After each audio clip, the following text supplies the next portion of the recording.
নিজে কতটা কাজ তুই কি দিয়ে যা আমি সব কাজ করি আর কমপ্লিট করেছি কতটা ফাঁকি দিয়ে যা কাজ কমপ্লিট করনি আজকে ফাঁকি দিয়েছ না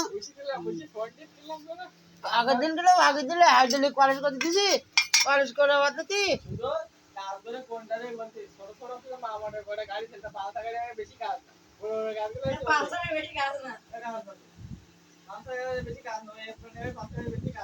না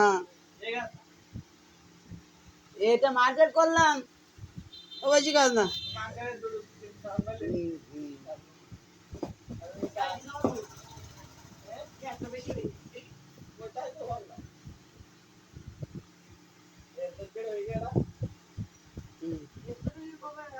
এটা কাজ করদিন ওই ক্লিপ দেখদিন ওর মধ্যে দুটো ক্লিপ দুটো বানাই দিয়ে ক্লিপ করে লাগাই দেন